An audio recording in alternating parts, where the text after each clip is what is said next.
Hello friends, conceptual classes में आप लोगों का स्वागत है। मैं जितेंद्र कुमार आप लोगों का इस आधुनिक इतिहास के श्रृंखला में स्वागत करता हूं। दोस्तों, आज हम लोग यूरोपीय कंपनियों के आगमन का पार्ट 2 वीडियो पढ़ेंगे। इसके पहले दोस्तों हम लोगों ने यूरोपीय कंपनियों के आगमन से संबंधित एक और वीडियो पढ़ लिया है और उस वीडियो में हम लोगों ने देखा कि किस तरह से यूरोपीय क्षेत्रों से बारी बारी से कई कंपनियों का यहाँ आगमन होता है और उसका क्रम क्या रहा है। तो ये सारी चीज़ें हम लोगों ने इसके पिछले वीडियो में पढ़ लिया है। इसके पिछले वीडियो में हम लोगों ने देखा दोस्तों कि सबसे पहले जो पुर्तगाली कंपनी आती है वह किस तरह से आकर के यहाँ व्यापार करना शुरू करती है और धीरे धीरे वह अपना विस्तार यहाँ कर लेती है। तो पुर्तगाली कंपनी के बाद जो डच कंपनी आती है, आज हम लोग उसके बारे में पढ़ेंगे। आज हम लोग डच कंपनी और ब्रिटिश कंपनी के बारे में पढ़ेंगे कि वह किस तरह से यहाँ आती है और यहाँ अपना व्यापार का जो कोठी है वह यहाँ स्थापित करती है। तो चलिए आइए पढ़ते हैं पहले डच कंपनी के बारे में। कहा जाता है कि डच कंपनी जो है पुर्तगालियों के बाद आने वाली दूसरी कंपनी होती है। पुर्तगालियों के बाद भारत आने वाली अगर दूसरी कोई कंपनी थी तो वह थी डच कंपनी। और इस डच कंपनी के अंतर्गत 1596 ईस्वी में सबसे पहले कार्नेलियन हॉटमैन जो है भारत के पूर्व में स्थित सुमात्रा द्वीप वहां पे आते हैं।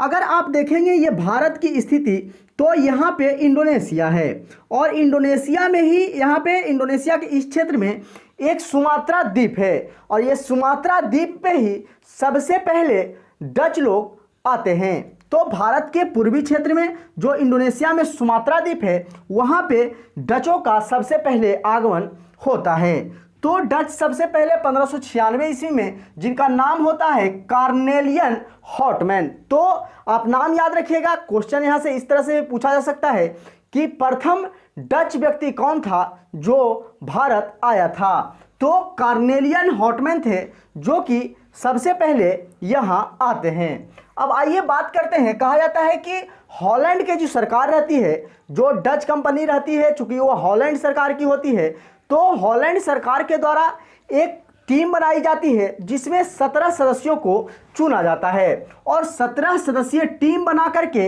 21 वर्षों के लिए व्यापार करने के लिए पूर्वी क्षेत्रों में भेज दिया जाता है। उस कंपनी को कहा जाता है कि आप जा करके पूर्वी क्षेत्रों में आप व्यापार कीजिए और आपका 21 वर्ष का अवधि है, 21 वर्ष तक आप पूर्वी क्षेत्रों में व्यापार कर सकते हैं। और इस तरह से डच कंपनी जो है पूर्वी क्षेत्र में सबसे पहले सुमात्रा द्वीप जो कि इंडोनेशिया में है वहां आती है।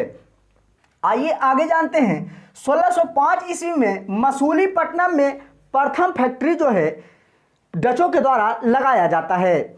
इंडिया में अगर सबसे प्रथम फैक्ट्री लगाने के बात करें डचों के बारे में तो मसूलीपट्टनम में वह प्रथम फैक्ट्री लगाती है जो कि 1605 ईस्वी में डचों के द्वारा लगाया जाता है। मसूलीपट्टनम आंध्र प्रदेश में पड़ता है। चूंकि यह जो भारत का आप नक्शा देख रहे हैं, ये भारत का अगर मैप इस तरह से आप देख रहे हैं और यहाँ पे इंडोनेशिया था, इंडोनेशिया के सुमात्रा द्वीप पे आते हैं और साथ ही साथ यहाँ से फिर भारत के आंध्र प्रदेश के क्षेत्रों में वो आते हैं और मसूलीपट्टनम में वह अपना पहला कारखाना जो है, पहला फैक्ट्री जो है स्थापित करते हैं।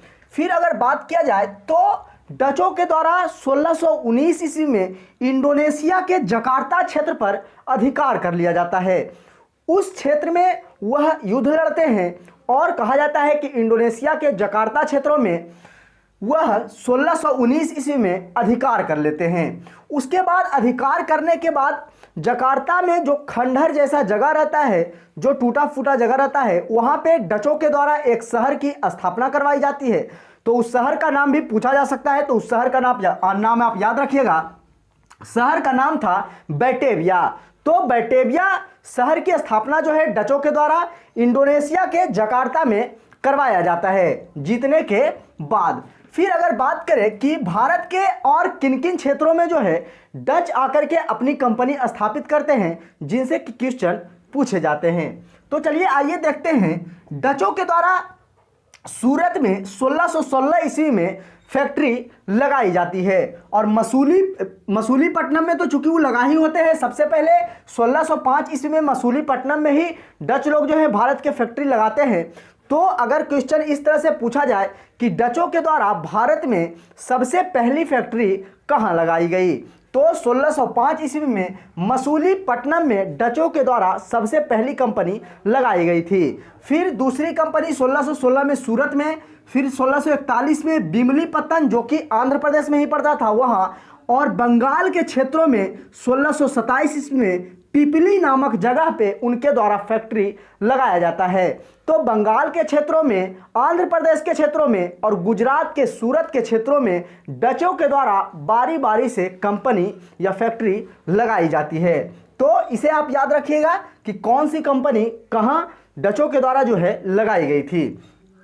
अब अगर डचों के बारे में बात किया जाए तो कहा जाता है कि औरंगजेब के द्वारा उन्हें एक ऐसा सुनहरा मौका मिलता है कि औरंगजेब के द्वारा कहा जाता है कि आप हमें 3.5% का वार्षिक चुंगी दीजिए, वार्षि64 टैक्स दीजिए और बंगाल, बिहार तथा उड़ीसा के क्षेत्रों में आप व्यापार कर सकते हैं। तो दोस्तों 1664 ईस्वी का वह दौर आता है जब औरंगजेब के द्वारा मात्र 3.5% की टैक्स लेकर बंगाल, बिहार और उड़ीसा के क्षेत्रों में डचों को व्यापार करने की खुली छूट मिल जाती है। तो इसे आप याद रखिएगा, यह भी क्वेश्चन पूछा जा सकता है कि औरंगजेब ने सबसे पहले कब जो है डचों को बिहार, बंगाल और उड़ीसा के क्षेत्रों में व्यापार करने की खुली छूट दी थी। तो 1664 ईस्वी में औरंगजेब के द्वारा यह छूट दी गई थी। फिर कहा जाता है कि जो डच फैक्ट्री लगाते थे तो फैक्ट्री के जो प्रमुख होते थे उन्हें फैक्टर कहा जाता था। तो इसे भी आप याद रखिएगा, यह भी क्वेश्चन के रूप में पूछा जा सकता है कि डचों के फैक्ट्रियों के जो प्रमुख होते थे उन्हें क्या कहा जाता था। तो डचों के फैक्ट्रियों को जो प्रमुख होते थे उन्हें फैक्टर कहा जाता था। फिर अगर बात किया जाए डचों के बारे में तो डच जो है वह इंडोनेशिया के क्षेत्रों में आते हैं और वह जब जकार्ता पे अपना अधिकार कर लेते हैं, वह अपना जब आधिपत्य जमा लेते हैं तो उनका ज़्यादा रुचि जो है वह इंडोनेशिया के क्षेत्रों में ही होने लगता है। और कहा जाता है कि मसालों का व्यापार जो है डच लोग इंडोनेशिया के क्षेत्रों से करते थे। इसीलिए जब वो भारत के क्षेत्रों में कंपनियों की स्थापना करते हैं तो यहाँ से मसाला का व्यापार तो करते ही थे थोड़ा बहुत, साथ ही साथ सबसे ज़्यादा यहाँ वह कपड़ों के व्यापार पे अधिक जोर देते हैं। और कहा जाता है कि कपड़ा को वह एक व्यापारिक रूप में देखते हैं और व्यापार के रूप में जो है कपड़ा को यह यूज करने लगते हैं। और कहा जाता है कि उनके द्वारा सबसे पहले कासिम बाजार में एक व्यापार उद्योग शुरू किया जाता है और इसमें वह रेशम के वस्त्र के कपड़े जो हैं बनाते थे और रेशम के वस्त्र के कपड़े को बना करके वह दूसरे देशों में जाकर के बेचते थे उसे और उससे अधिक से अधिक मुनाफा कमाते थे। तो यहाँ से रेशम वस्त्रों का निर्यात जो है वह डचों के द्वारा होना शुरू हो जाता है। तो यह भी क्वेश्चन कई बार पूछा जाता है कि भारतीय वस्त्र को निर्यातित वस्तु बनाने का श्रेय किसे दिया जाता है। तो डच ही सबसे पहले, डच एक ऐसे व्यक्ति रहते हैं जो कि यहाँ के वस्त्रों को निर्यातित वस्तु बनाते हैं। तो भारतीय वस्त्रों को निर्यातित वस्तु बनाने का श्रेय डचों को दिया जाता है। तो इसे आप याद रखिएगा। तो वह जो है वस्त्र का व्यापार यहाँ से करना प्रारंभ कर देते हैं। फिर कहा जाता है कि 1759 का एक ऐसा दौर आता है, चूंकि दोस्तों भारत के क्षेत्रों में 1600 ईस्वी के करीब ही यहाँ 31 दिसंबर 1600 ईस्वी को ही यहाँ ब्रिटिश कंपनियों को भी भेज दिया जाता है। तो ब्रिटिश कंपनी भी चूंकि यहाँ फल फूल रही थी और यहाँ कई क्षेत्रों में वह भी अपनी फैक्ट्री लगा चुकी थी और कई क्षेत्रों में अपना व्यापार बढ़ा चुकी थी। तो एक 1759 का एक ऐसा दौर आता है जब डच और ब्रिटिश के बीच में युद्ध हो जाता है। तो 1759 में डचों और ब्रिटिशों के बीच में एक युद्ध लड़ा जाता है जो कि बेदरा के युद्ध के नाम से जाना जाता है। यह बेदरा जो क्षेत्र है दोस्तों वह बंगाल के क्षेत्रों में पड़ता है। तो बेदरा का युद्ध जो है डच और ब्रिटिश के बीच में लड़ा जाता है और इस युद्ध में कहा जाता है कि अंग्रेजों के द्वारा डचों को पराजित कर दिया जाता है। और यहीं से जब डच लोग अंग्रेज से पराजित होते हैं तो उनका अस्तित्व जो है भारत से धीरे धीरे कम होने लगता है और उनका अस्तित्व धीरे धीरे खत्म हो जाता है। तो अंग्रेज के द्वारा 1759 ईस्वी में बेदरा का युद्ध लड़ा गया, जिसमें डच पराजित हुए और यहाँ से उनका अस्तित्व धीरे धीरे समाप्त हो जाता है।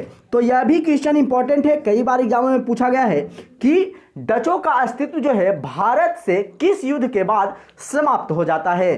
तो बेदरा के युद्ध के बाद से डचों का अस्तित्व जो है भारत से समाप्त हो जाता है। यह बेदरा का युद्ध जो है ब्रिटिश और डच के बीच में लड़ा गया था, जिसमें अंग्रेज लोग जीत जाते हैं। अब आइए देखते हैं फिर यहाँ से ब्रिटिश जो है भारत में अपनी कंपनियों का किस तरह से विस्तार किए, किस तरह से वहाँ उनका यहाँ आगमन होता है, उनके बारे में जानते हैं। तो हम लोगों ने देखा दोस्तों कि डच किस तरह से भारत आते हैं, अपनी फैक्ट्रियों की स्थापना करते हैं और अंग्रेज से हारने के बाद वो उनका अस्तित्व जो है भारत से धीरे धीरे समाप्त हो जाता है। अब आइए जानते हैं ब्रिटिश कंपनी के बारे में।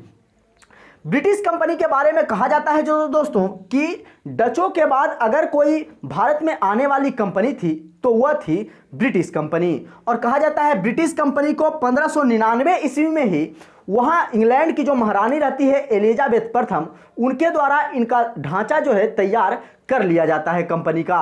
और कहा जाता है उस कंपनी का नाम रखा जाता है governor and company of merchants of London trading into the East Indies. नाम थोड़ा बड़ा है दोस्तों, आप नाम को याद रखिएगा। यह नाम पूछा नहीं जाता है, लेकिन नाम को आप याद रखिएगा कि जब कंपनी का स्थापना सबसे पहले 1599 ईस्वी में हुआ था तो उसका नाम जो है governor and company of merchants of London trading into the East Indies company. और यही कंपनी का आगे चल करके 1833 ईस्वी में जब अंग्रेजों के द्वारा चार्टर एक्ट लाया जाता है तो इसका नाम बदल करके ईस्ट इंडिया कंपनी कर दिया जाता है। तो इसे भी आप याद रखिएगा कि जब कंपनी की स्थापना हुई थी 1599 में तो यह नाम रखा गया था। दोस्तों जब यह कंपनी की स्थापना हो जाती है तो 31 दिसंबर 1600 ईस्वी का वह दौर आता है जब कंपनी को 15 वर्षों के लिए व्यापार करने के लिए एकाधिकार प्राप्त हो जाता है। और कहा जाता है कि महारानी के द्वारा कंपनी को 15 वर्षों के व्यापार का एकाधिकार दे करके पूर्वी क्षेत्रों में व्यापार करने के लिए भेज दिया जाता है। और कहा जाता है कि जब यहाँ से ये लोग चलते हैं 31 दिसंबर 1600 ईस्वी को जब इन्हें भेजा जाता है और जब वहाँ से अंग्रेजी व्यक्ति जो है वह चलते हैं तो कहा जाता है कि 1608 ईस्वी में जॉन हॉकिंस वह पहले अंग्रेज रहते हैं जो भारत आकर अपना कदम रखते हैं। तो यहाँ से भी क्वेश्चन पूछा जाता है कई बार, तो इस क्वेश्चन को भी आप याद रखिएगा कि सबसे पहले भारत की धरती पे आने वाला अंग्रेज कौन था। तो वह था जॉन हॉकिंस, जो कि 1608 ईस्वी में भारत आता है। जॉन हॉकिंस के बारे में कहा जाता है दोस्तों कि यह जो है जेम्स प्रथम जो इंग्लैंड के राजा थे, जेम्स प्रथम उनका पत्र लेकर के वह भारत आते हैं। जेम्स प्रथम उस समय जिस समय ब्रिटिश में राज कर रहे होते हैं उस समय भारत की अगर स्थितियों की बात की जाए तो भारत में मुगल शासक अकबर का शासन चल रहा होता है और जेम्स प्रथम जो है एक अकबर के नाम के पत्र लिखते हैं और जॉन हॉकिंस को देकर वह भारत की यात्रा पे भेज देते हैं। और कहा जाता है जॉन हॉकिंस जब आते रहते हैं तो आते आते इन्हें 1608 ईस्वी का समय हो जाता है और बीच में ही अकबर की मृत्यु जो है 1605 ईस्वी में हो जाती है। और 1605 ईस्वी में अकबर के मृत्यु के बाद मुगल वंश के जो अगले शासक के रूप में बैठते हैं वह बैठते हैं जहांगीर। तो अकबर का पत्र लेकर के वह जहांगीर के दरबार में पहुंचते हैं। तो यहाँ से 2-3 क्वेश्चन पूछा जा सकता है, 2-3 क्वेश्चन यहाँ से बनते हैं दोस्तों। तो उन तीनों क्वेश्चन को आप याद रखिएगा। क्वेश्चन इस तरह से पूछा जा सकता है, पहले तो हम लोगों ने देखा कि वह पहला अंग्रेज कौन था जो भारत आया, तो जॉन हॉकिंस। फिर अगर बात किया जाए कि जॉन हॉकिंस किनका पत्र लेकर के भारत आया था, तो वह जेम्स प्रथम का पत्र लेकर भारत आया था। और किनके नाम का पत्र था, तो वह अकबर के नाम का पत्र था। और बोला अगर जाए कि वह किनके दरबार में आया था, तो वह मुगल शासक जहांगीर के दरबार में आए थे। तो जॉन हॉकिंस जो है अकबर के नाम के पत्र लेकर जेम्स प्रथम के द्वारा भेजे गए थे और वह जहांगीर के दरबार में भारत पहुंचे थे। तो इन सारी चीजों को आप याद रखिएगा। जब कहा जाता है कि जॉन हॉकिंस जब भारत पहुंचते हैं 1608 ईस्वी में, तो सबसे पहले जॉन हॉकिंस के द्वारा कहा जाता है कि सूरत के क्षेत्रों में कंपनी खोलने के लिए उनसे आज्ञा ली जाती है। जब जहांगीर वहां शासन कर रहे होते हैं तो जहांगीर से वह लेते हैं आज्ञा कि हमें सूरत के क्षेत्रों में कंपनी खोलने की आज्ञा दीजिए। तो कहा जाता है कि जहांगीर के द्वारा सूरत के क्षेत्रों में जॉन हॉकिंस को कंपनी खोलने का अधिकार मिल जाता है, और जब वह वहां कंपनी की स्थापना करवा रहे होते हैं तो कहा जाता है कि सूरत के जो सौदागर रहते हैं वहां के सौदागरों के द्वारा विरोध किया जाता है। इस कंपनी के स्थापना के क्रम में कहा जाता है कि यहाँ कंपनी आप नहीं लगाइए, और राजा के प्रति सब जो है रुष्ट हो जाते हैं, सभी रूठ जाते हैं राजा से। और कहा जाता है कि इसी दौरान जहांगीर के द्वारा जो यह आज्ञा दी गई थी, जो यह परमिशन दी गई थी, वह परमिशन वापस ले ली जाती है, और वापस लेने के क्रम में जो है यह कंपनी वहां बनना बंद हो जाता है। तो 1608 ईस्वी में सबसे पहले अंग्रेज जो है यहाँ अपनी कंपनी बनाना स्टार्ट करते हैं, लेकिन परमिशन चूंकि वापस ले लेते हैं जहांगीर, इसीलिए कंपनी का काम स्थगित करना पड़ता है। फिर कहा जाता है कि जब कंपनी का काम स्थगित हो जाता है 1608 ईस्वी में, तो उस समय जो है अंग्रेज चले जाते हैं मसूलीपट्टनम, और 1611 ईस्वी में वह मसूलीपट्टनम में कंपनी की स्थापना कर लेते हैं। तो सबसे पहले अगर कहा जाए अंग्रेजों के द्वारा सबसे पहले कंपनी का नींव कब रखा गया, तो 1608 ईस्वी में सूरत के क्षेत्रों में, लेकिन सबसे पहले कंपनी जो बनकर तैयार हुई थी वह 1611 ईस्वी में मसूलीपट्टनम में बनकर तैयार हुई थी। फिर कहा जाता है कि कुछ दिनों के बाद अंग्रेजों के द्वारा एक समुद्री इलाके में एक जहाज के बेड़ा को पकड़कर जहांगीर को भेंट किया जाता है, जिससे जहांगीर खुश होते हैं, और कहा जाता है कि 1613 ईस्वी में फिर जो है सूरत के क्षेत्रों में जो कंपनी बना रही थी ब्रिटिश ईस्ट इंडिया कंपनी, वह जो है बनाने की आज्ञा फिर से मिल जाती है, और कहा जाता है कि फिर से जॉन हॉकिंस के द्वारा 1613 ईस्वी में वह कंपनी बनकर तैयार हो जाती है। तो अगर कंपनी बनने की बात किया जाए तो सबसे पहले मसूलीपट्टनम में 1611 ईस्वी में बनकर तैयार हुआ, और सूरत की कंपनी जो है बाद में 1613 ईस्वी में बनकर तैयार होती है। लेकिन नींव जो है सबसे पहले 1608 ईस्वी में सूरत के कंपनी की ही रखी जाती है। तो इसे आप याद रखिएगा दोस्तों। जब 1611 ईस्वी में मसूलीपट्टनम में वह अपनी कंपनी बनाते हैं और 1613 ईस्वी में सूरत में वह कंपनी की स्थापना कर लेते हैं, तो जॉन हॉकिंस के बाद यहाँ एक और व्यक्ति आते हैं, सर टॉमस रो। और सर टॉमस रो भी जो है वह जहांगीर के ही दरबार में आते हैं। तो इन्हें भी आप याद रखिएगा, इनसे भी क्वेश्चन बनाकर पूछ लिए जाते हैं। 1615 ईस्वी में सर टॉमस रो जो है जहांगीर के दरबार में आते हैं, तो इनके बारे में भी आप याद रखिएगा। फिर कहा जाता है कि जब सर टॉमस रो यहाँ आए हुए रहते हैं, तो 1632 ईस्वी में अंग्रेजों के लिए एक सुनहरा फरमान जारी किया जाता है, और कहा जाता है कि इस फरमान के तहत गोलकुंडा के क्षेत्रों में मात्र 500 पैगोडा की वार्षिक टैक्स लेकर के गोलकुंडा के क्षेत्रों में उन्हें व्यापार करने की छूट मिल जाती है, और उन्हें मात्र 500 पैगोडा की वार्षिक टैक्स बोलते हैं वहाँ के राजा कि हमें 500 रुपया के वार्षिक टैक्स आप दीजिए और गोलकुंडा के क्षेत्रों में आप कंपनी खोल सकते हैं। तो यहाँ से अंग्रेजों का वर्चस्व जो है धीरे धीरे बढ़ने लगता है। और कहा जाता है कि इंग्लैंड के राजा होते हैं चार्ल्स द्वितीय, इसे भी आप याद रखिएगा। इंग्लैंड के राजा चार्ल्स द्वितीय जो होते हैं वह पुर्तगाली रानी जो कैथरीन रहती है उनसे शादी करते हैं।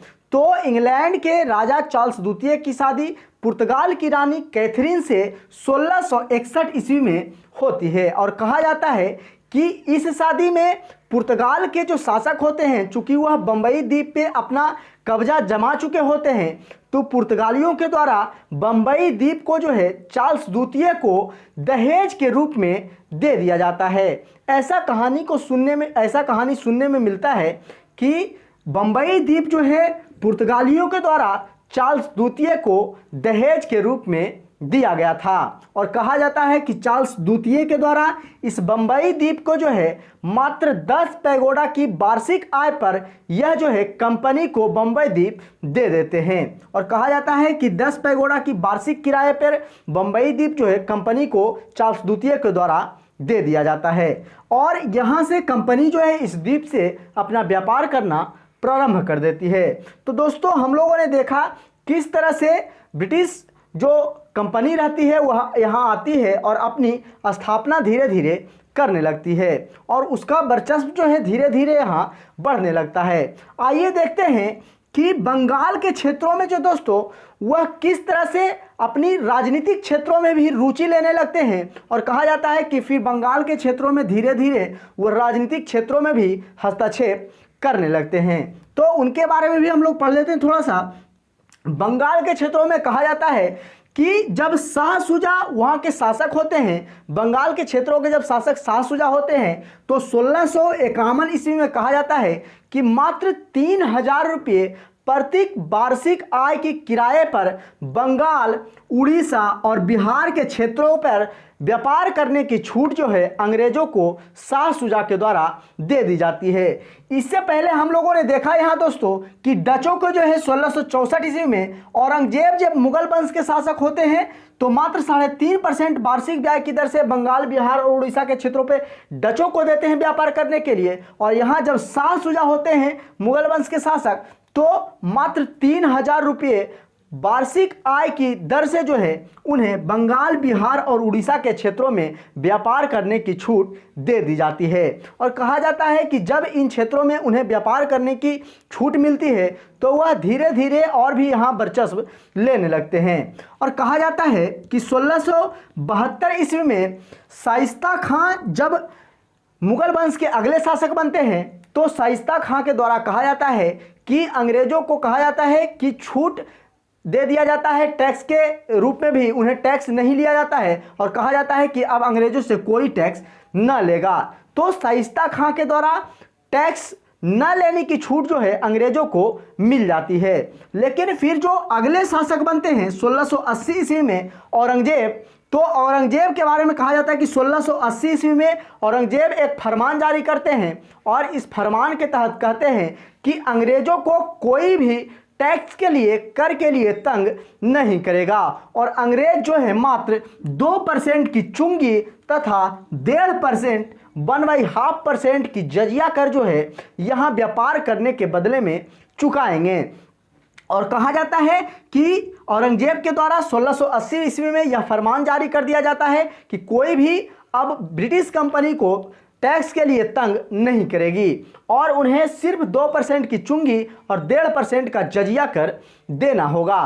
तो इससे जब यह फरमान औरंगजेब जारी करते हैं तो धीरे धीरे उनका मनोबल जो है वह और बढ़ता है और कहा जाता है कि धीरे धीरे जब मुगल वंश कमज़ोर होती है, औरंगजेब की मृत्यु के बाद से जब मुगल वंश कमज़ोर होने लगती है तो कहा जाता है कि धीरे धीरे फिर जो है बंगाल के क्षेत्रों में 1757 ईस्वी में आप जानते होंगे कि प्लासी का युद्ध लड़ा जाता है रॉबर्ट क्लाइव और सिराजुद्दौला के बीच में। तो धीरे धीरे उनका वर्चस्व बढ़ने लगता है और यह व्यापारिक क्षेत्रों को छोड़कर राजनीतिक क्षेत्रों में भी हस्तक्षेप करना शुरू कर देते हैं और इसी तरह से धीरे धीरे जो है वह पूरे भारत पे अपना कब्जा करना प्रारंभ कर देते हैं। तो इन सारी चीज़ों को हम लोग बंगाल और प्लासी के युद्ध जब पढ़ेंगे तो उस वीडियो में हम लोग इन सारी चीज़ों को देखेंगे। इस वीडियो के माध्यम से हम लोगों ने दोस्तों ब्रिटिश कंपनी तथा डच कंपनी के बारे में पढ़ा। अगले वीडियो में दोस्तों हम लोग डेनिश और फ्रांसीसी कंपनी, जो कि इसके बाद आती है, डेनिश और फ्रांसीसी कंपनी, उसके बारे में पढ़ेंगे। तो दोस्तों आज हम लोगों ने बारी बारी से करके ब्रिटिश कंपनी तथा डच कंपनी के बारे में इस ऑब्जेक्टिव के माध्यम से आप लोगों को समझाने का प्रयास किया। तो आशा करते हैं दोस्तों कि आप लोगों को ये सारी चीज़ें समझ में आई होगी। अगर सारी चीज़ें समझ में आई है तो प्लीज़ वीडियो को लाइक करें, चैनल को सब्सक्राइब करें तथा ज़्यादा से ज़्यादा दोस्तों के पास शेयर करें। तो चलिए दोस्तों आज के लिए इतना ही, फिर मिलते हैं अगले वीडियो में। जय हिंद।